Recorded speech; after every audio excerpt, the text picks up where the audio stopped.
People will come and when they come. But I'm going to go ahead and get us started here.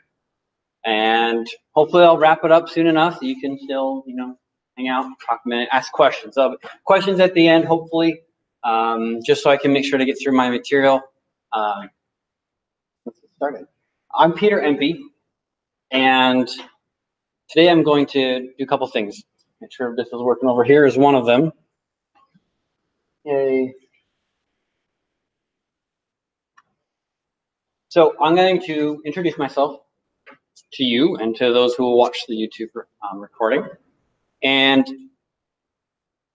I'm going to talk today about analytics. And my hope is that you come away from this with a better understanding of what analytics are, the value of analytics, and how you can maybe incorporate them into your work and other things. And I'm going to do this by focusing on 3 questions. What are analytics? Why are they important? And how can STG help clients with analytics?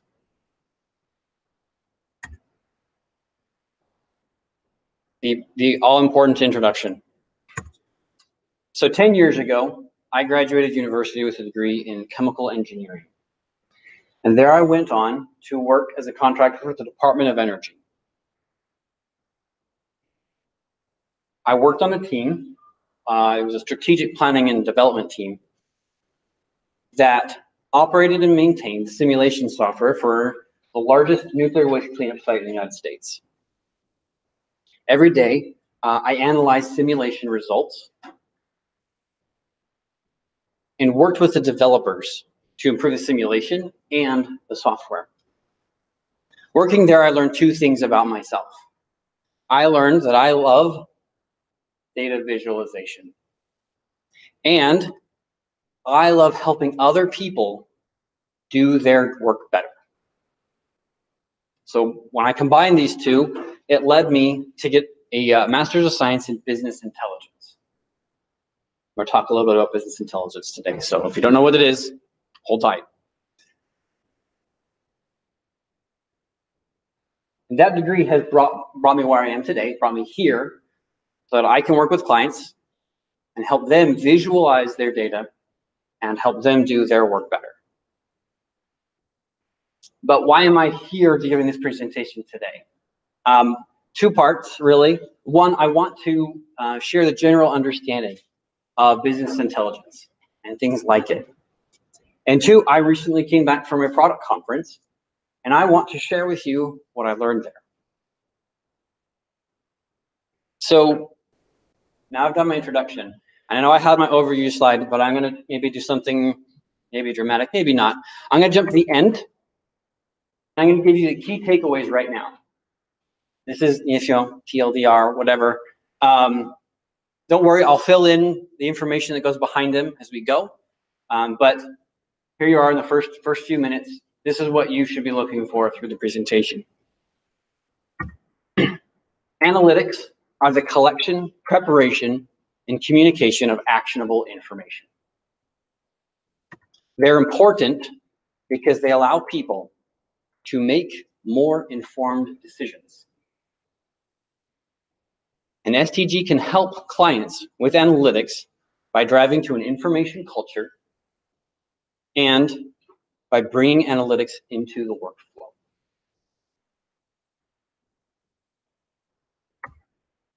So, as I said, talking about analytics. Now let's get into why they're important, what they are. So, analytics. They are a little bit like lunch, in terms of definition, that is. Lunch is a meal, and it happens usually between other meals in the day, but what you eat for lunch and what you don't eat for lunch really doesn't have hard and fast rule. Analytics are similar. Analytics is generally defined as looking at information to gain insight about why something is the way it is. That's a general definition. There's a lot of pieces that go under that. And so to kind of give us some context, I'm going to kind of define analytics by some related terms. So the terms that I'm going to go over today are analysis, big data, and business intelligence.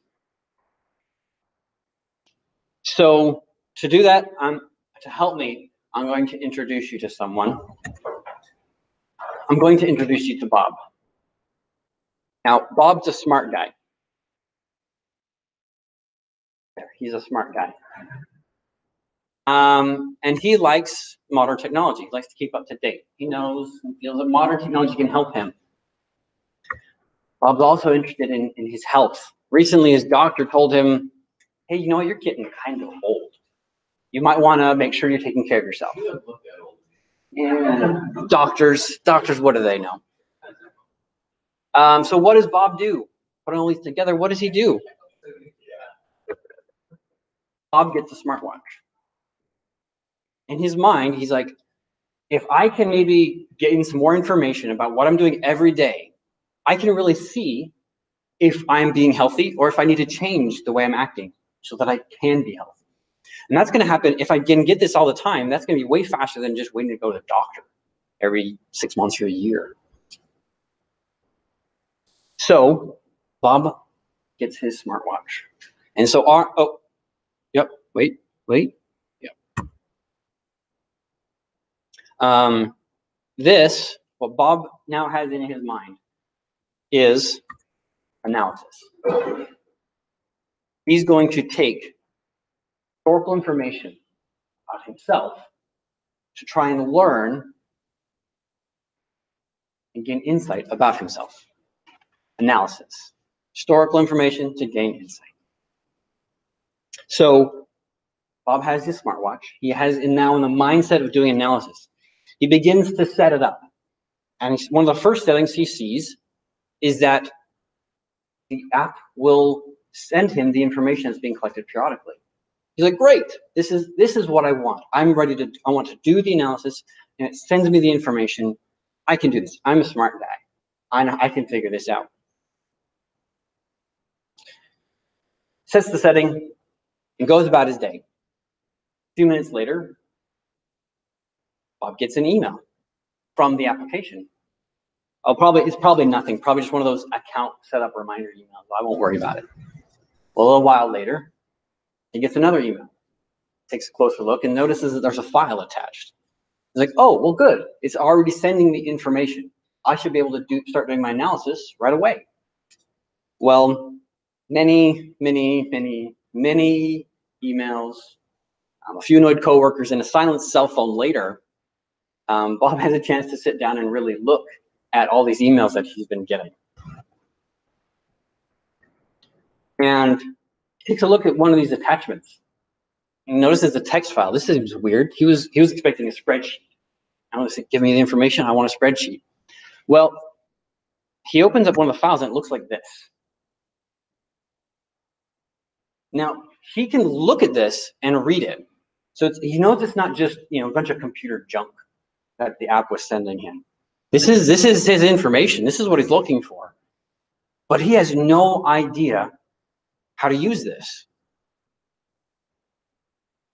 He looks closely and he can kind of identify some timestamps. And he notices that they are only 1 second apart. Looks back through his email and realizes he was getting emails every 5 minutes with a file like this. So doing some quick math, that's over 86,000 chunks of information for him to process every day. Every day. Bob's determination begins to waver. He's not sure if he can manage this. This is a lot. Bob has been confronted with big data. So big data is characterized by the volume, velocity, and variety of information, and your ability to process them.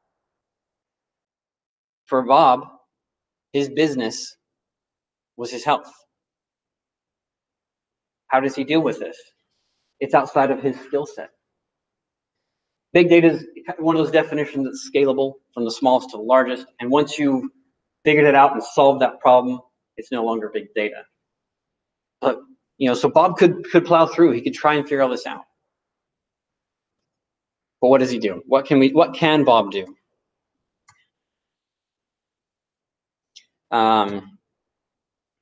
Well, he goes to the back of the app.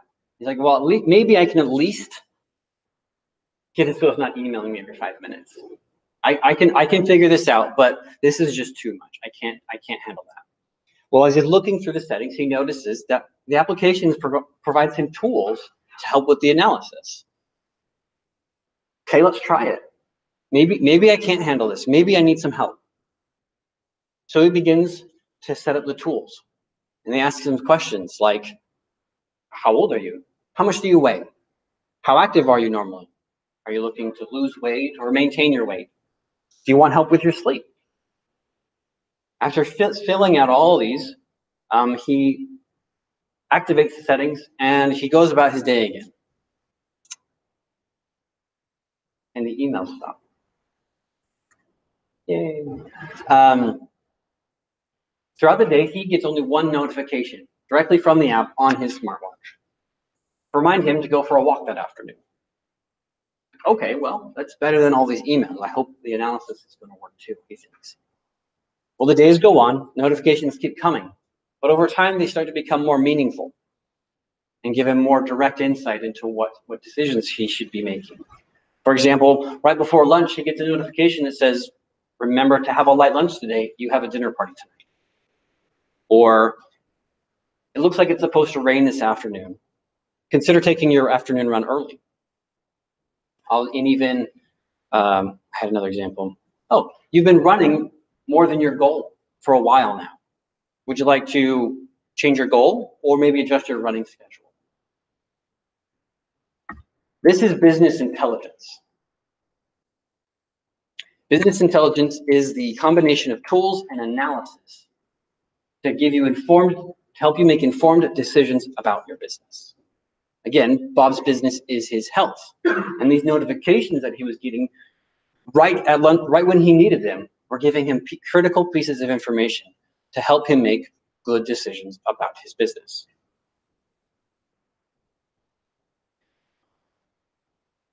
So that's kind of the use case that I wanted to use that, walk you through that to help define some of those terms and kind of give you the general shape of analytics. And it might seem a little silly, but for some of you, it might even be familiar. But for a business who's really trying to capitalize on all the information that's out there, this is very familiar. This is what it feels like, the pains and struggles to try and take advantage of the information that's out there. Analytics is the collection, preparation, and communication of actionable information. And it's important because they allow people to make more informed decisions. Like Bob, he's able to make more informed decisions about his health. So what? Why do we care? Why is that even important? Well, as the title of my presentation kind of suggests, I'm talking about analytics in the modern era. And the way that era is really going to be described is analytics ubiquity. And to give you kind of a context of kind of the technical evolution of analytics moving to ubiquity, I'm going to talk to you about something else, another technology. We're going to talk about refrigerators. So,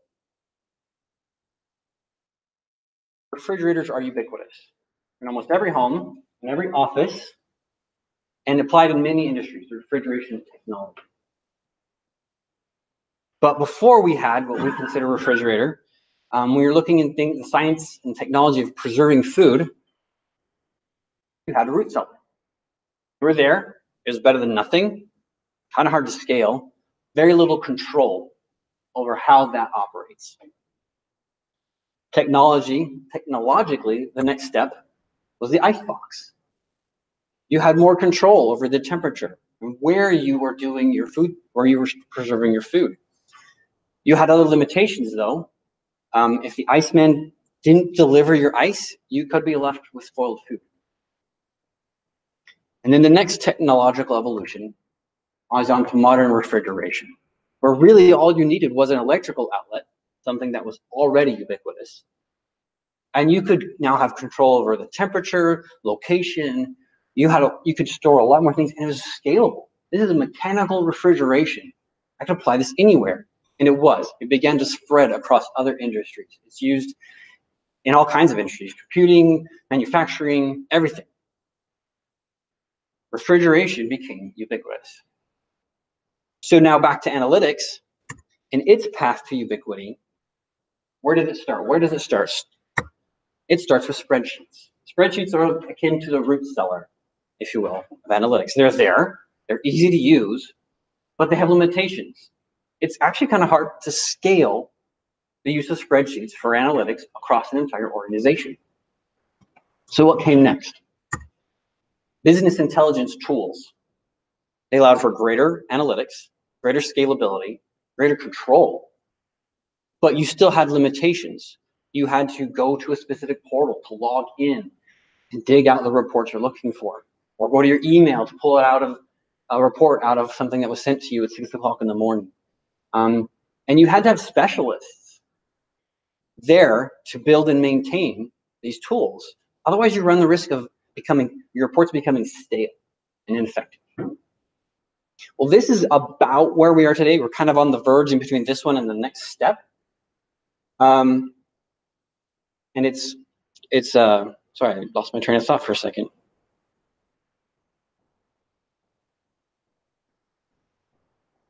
We're kind of at this place where analytics are starting to become everywhere. How many of you have ever looked at your phone to see how much battery or data an app has used? Pretty much everybody. That's analytics. That's analytics about something important to you right in your hand. So what's the next step beyond the current BI tools? Skynet. Analytics, where you need them, when you need them, in your workflow. So instead of having to go to the portal, log in and get the information, that actionable piece of information is right there with you while you're working. That's the next step, and that's kind of where the technology is right on the cusp of. It's like the mechanical refrigeration was just invented. It's there, but it hasn't exploded yet. So back to our question. Now that we know what ubiquity is, and analytics are close, why do we even care? How is this important?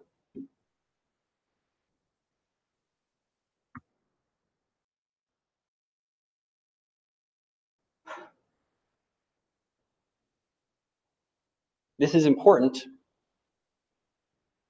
because it's starting to take place in businesses all the time. Businesses are going to start taking advantage of the information that's out there, and we want to be in a place where we can help them and support them. And how do we do that? We start by driving to an information culture. We also do that by giving them the right tools. Now, on the topic of information culture, how do we do that? How do we drive information culture? And that comes from asking questions. Which questions, though?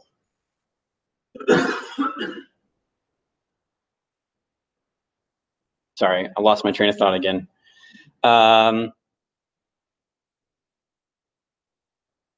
Just a moment again on this, the importance of this information culture. It feels like almost every day I have to talk to my clients about how I can't answer their questions. Not because I don't have the skills, but because the information they've been collecting with their application is insufficient for the questions that they're trying to get answered and communicate. One example I have, I was working on a project, and a parallel project related to mine, I ultimately had to get it put on permanent hold because they were about ready to make change on what information they were going to be delivering, and it was going to go away. I had a problem with that because I was using that information in reports to the executive management. My priorities won over their priorities, and their project is still on hold today. Another example, I had a client who wanted to show the impact of a major software release to their management. I had a problem. During this update, they completely redesigned what information was stored and how it was stored. And in fact, they chose one of the worst ways to store their information for the type of communication that they wanted to do. Turns out during that development phase, they put all their reporting requirements after the release. Because they're already behind schedule, we don't have time for doing that. It took over 6 months to get the historic information mapped to the new methods of storage and to get all of that information into a format where I could answer their questions. Now, once I could talk to the development teams and kind of confront them with these problems, realizing that communication of information as a stakeholder, they started to ask the question, well, how will this affect reporting on the next updates? But it shouldn't take these drastic events to get the development teams to really wake up. We can drive it from the bottom up. We can ask questions to make sure people are getting their information. And we can recognize that the reporting of information really should be part of our minimum viable product. It's not a bolt-on. It's not an afterthought. It's how we communicate. So what specific questions can we do to drive this? We're not in charge all the time. Most of the time, we're not in charge. So how do we have this influence? Well, we have to start with the questions like, how will success be communicated? How will that information be collected? And will that information need to be combined with information from somewhere else? These questions, spoken of during requirements and development phases, will spark the right conversations with the right people to make sure that that information is brought in. Requirements and stakeholders all brought together, knowing that reporting, it lives there. It's not just something else. So that's kind of the knowledge skill. That's the way we can start to influence the places that we work, driving to it, so that we're not stuck having to go back and retool something because there wasn't time to build those, to develop those requirements. But are there some technical skills? Is there something mechanical that we can learn, something we can do, something we can bring that can help our clients take advantage of analytics?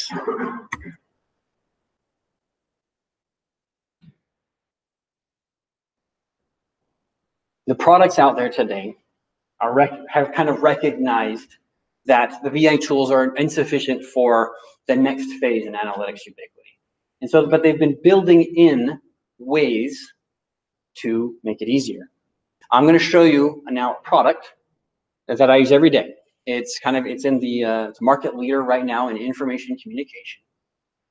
And I'm going to kind of walk through how it's used and how it can be used. And we'll talk about the skills that it takes to do that. So this is Tableau. It has a couple different products. There's a desktop product used primarily for content creation, and a server product used for distribution of that information. This is what Tableau Server looks like to a user. It has limitations. You have to physically go to this site and log in.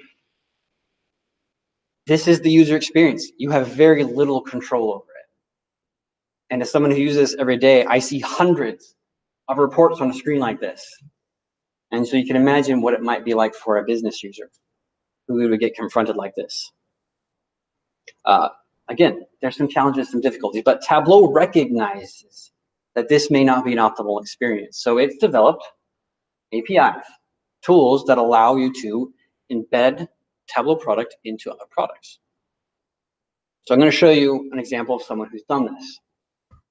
This is the website of the University of Utah's Office of Budget and Institutional Analysis. I have to read that every time. It's just a mouthful. But this is their website. And so underneath these icons, these menu icons, are reports and resources of all kinds. This is where they go to do work. It's public facing, it's internal facing, people go in and to get that information. Well, one of the selections underneath these menus is what they call a dashboard of dashboards. And so here we see the Tableau server content has been embedded into their branded website, where they have control over how it's presented and what is presented. With the matching it up with correct login credentials, people will only see what they're supposed to see or what you want them to see. Now, if we select one of these reports, one of these dashboards, it's again presented to the user within the website, within the tool they're already using, so that they don't have to break their workflow and go back and forth between report, this, and that. It's right there. They're already here doing work, getting information. It's here. Now, Tableau has also, along with other products, I think, has built in some extensibility. What if you don't have a product to embed these reports into, but you still have needs for updating and interacting with that information? Well, Tableau, generally as an information communication tool, is designed one way. It reads information and presents it forward. But if you need to go and manage or edit the data that the report's being built on, Tableau doesn't help you, aside from these extensions of Tableau. A classic example would be inventory management. The person looks at the report and notices the inventory is low and wants to make an order. Well, with the proper extensions, you can build that ordering part of the ordering directly into the report. So that again, they don't have to leave their workflow to go and take action on their insight. But these things, to embed and extend these products like Tableau, that's where we get into those technical skills. And those technical skills are, quite frankly, outside of the content creator's wheelhouse. I'm a content creator. I don't know how to embed these things. I have to go and ask for help. But developers who already work in these spaces, web development, this is almost a trivial thing once they know it's there. Once they know that those APIs exist and they're able to learn them and practice with them, they're able to now seamlessly integrate that into the development of a project. Same thing with extensions. It's programming, it's coding, it's developing a little applet, if you will, that you can embed in the reports. These are skills that can be learned by developers that can then immediately start helping organizations as they're trying to capitalize on this information ubiquity. I missed a couple of clicks, let's see. As we talk about, the integrated development, integrating our development skills and tools into our clients, these are the kinds of things that we can think about. Can the report go into the application, or can they do it from within the report? There are skills that can be learned to help us do that. STG can help clients with analysis by driving to an information culture and by bringing analytics into the workflow.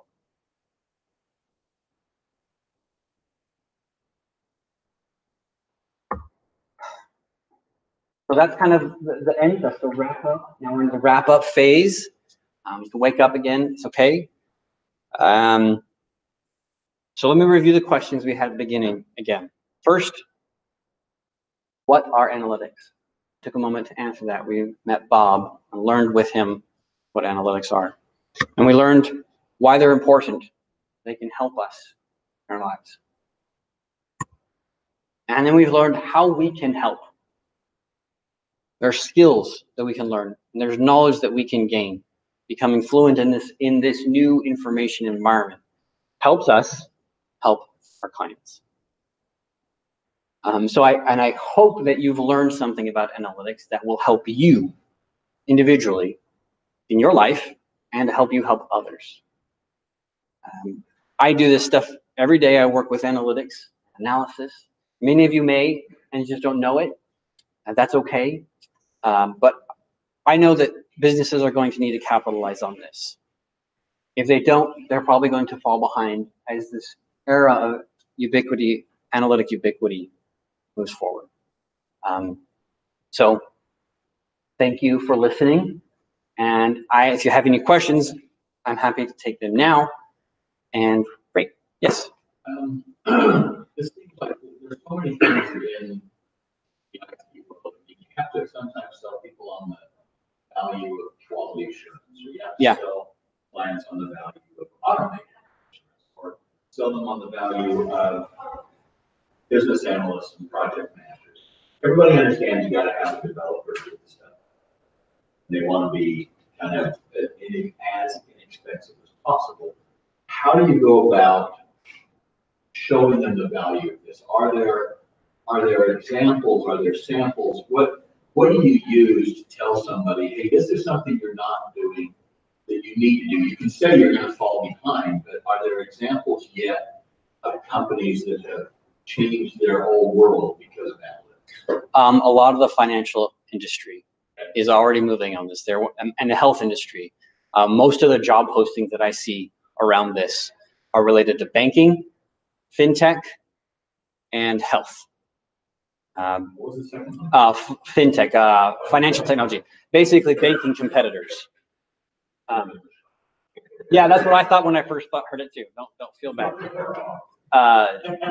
So there are industries. Yeah, go ahead.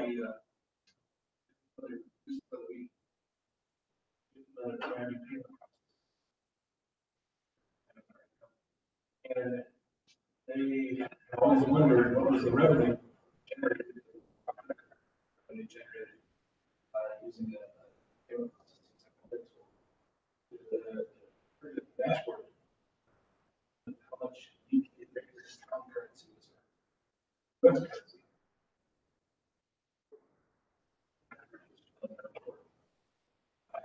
So little that any arguments about updating the website, developers resource versus updating the US site. The feature on the website,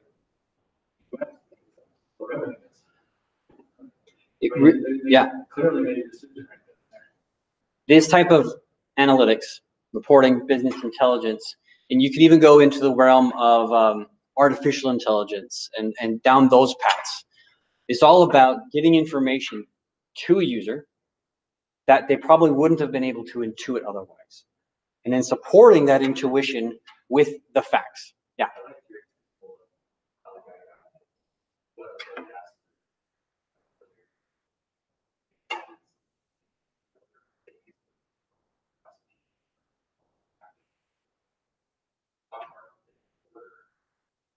Yep. Yeah. You can take it even a step further into the Internet of Things. I've heard there's many examples where the piece of equipment communicates out that it's low. It's using these same principles of communicating actionable pieces of information. So you can make a decision. Do I order the part now, or do I wait and maybe it crash, or the equipment breaks down later? Any other questions? Or did I answer the question? Oh yeah. Okay, making sure. So a lot of that is kind of revolve around a lot of questions. A lot of data, a lot of context, a lot of questions. Yeah. What do you have any useful pointers to figure out what questions? Yeah.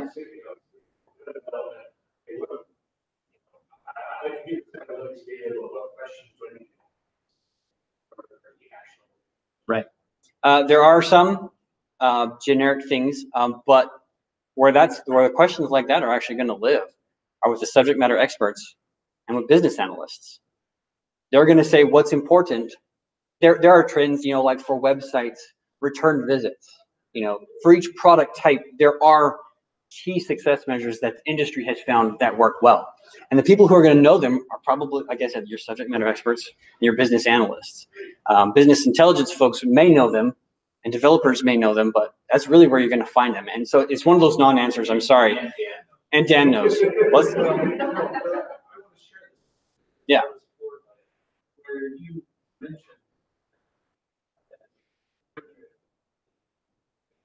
Yeah.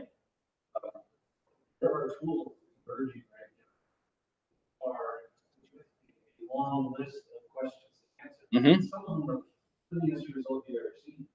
But I actually use Power BI more than I use Tableau, which is a key product.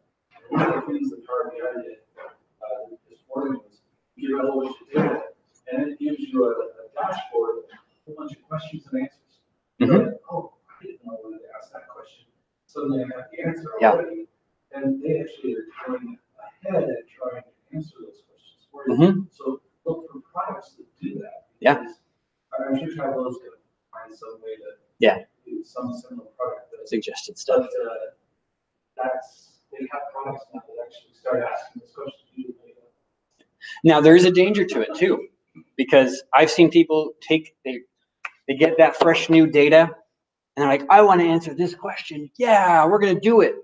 But at that point in their product development or in their maturity in using data, they're asking the wrong questions. I've had people, look, I need to know how to improve this thing. And the first thing I ask them is, how many people are using your product? They couldn't tell me. They had no idea how many people are using their product, but they wanted to see the analytics on this feature. I'm just like, well, I can get you the number, but it's going to be meaningless until you know if you're reaching your target audience.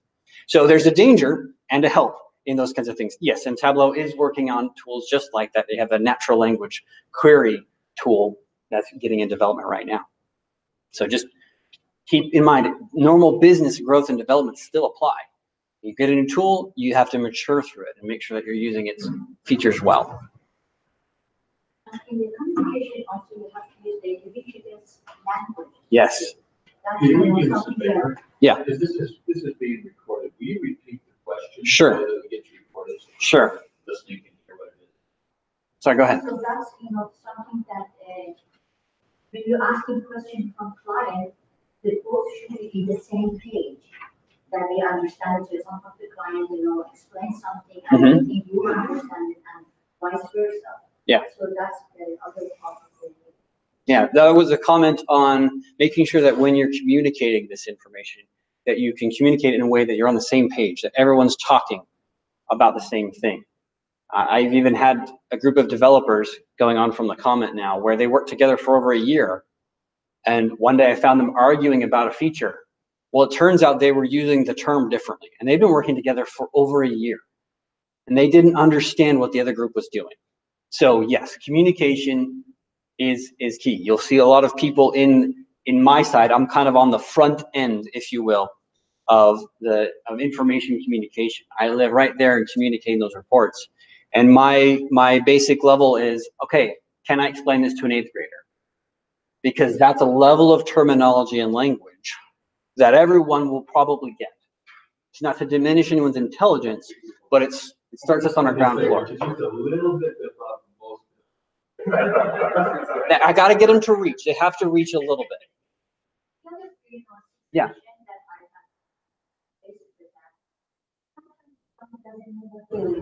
They plan something, but it is not clear to them all the time. When you ask them too much questions, they get frustrated. Yeah. So this is such, that's my, problem that how much I have to ask questions. What is the right, as you say, you cannot immediately say how many people are using that. They don't know. There are a lot of questions that you can get it later. You can get it later. This is something that we know based on the application, what they're looking for. Yeah. There's a lot of growth that can be had. And that was another comment for the recording again about it's a process. You have to work through it. You can't push them too hard. You got to get people to ask the right questions at the right time so that they can use these products the right way. Yes. What are some key items that that developers and others should be looking at up front that would be helpful. Like if you go into a company and they're wanting statistics on something, so something like, you know, if we only were keeping track of these 5 fields on a regular basis, and I could create all these different reports for you. Is there something that as we're creating, you know, data maps and putting together the database and figuring out what data we're going to be collecting and how, are there some key like things that are more helpful or lessons learned, or you know something that would be a good best practice to just start implementing now? So that if the company did decide down the line, so if we're building a system from scratch and we're putting it together and architecting it, there's some things that we could be looking at the beginning to start tracking with the assumption that down the line the customer or client might want to build on, you know, version 2.0 or something. They want to come back and add an enhancement to start doing recording. Are there some things or information out there? Let me summarize the question for the recording. Are there tools? Are there things that we can watch for?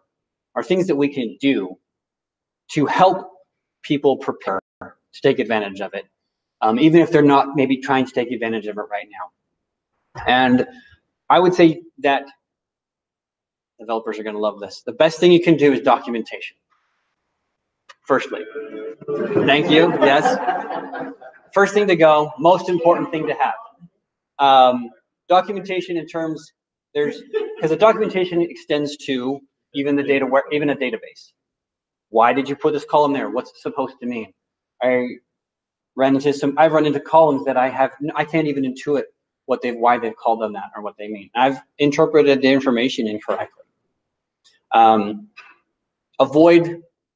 Avoid the shiny new toy. I know, right? You can easily build what's called a data tome or a data tomb in some cases, where you're collecting information and it just goes in the corner and dies. If you're not going to use information, you don't have to collect it. But knowing your business requirements are and your business processes, that's probably the next most important thing that a company or an individual can do is, what process do I care about? I may not be collecting the data yet, but I want to know what it is. That helps the business on so many levels. But once it's there, you just go, oh, I care about this process. I'm going to extract data here. Oh, I need to develop an app to do that. Great, let's do it. That's how so if it's there, you're 10 steps down the path already. Then when we need to catch up on this business intelligence, this artificial intelligence thing. Well, okay, where's your business process? We don't have one. Okay, let's back it up. Let's get the foundation laid, because it's like many other tools, they have to be laid on a good business foundation. Does that answer the question? Yeah. Great. Oh, yeah.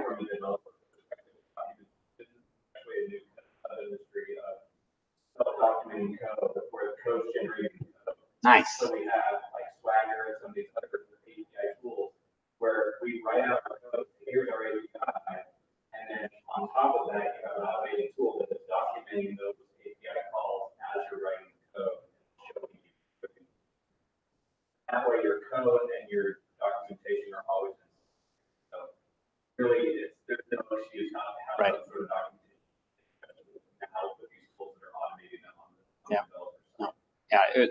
Again, for the recording, there's a comment about technology is advancing, and we're already getting things that can help us with that kind of documentation.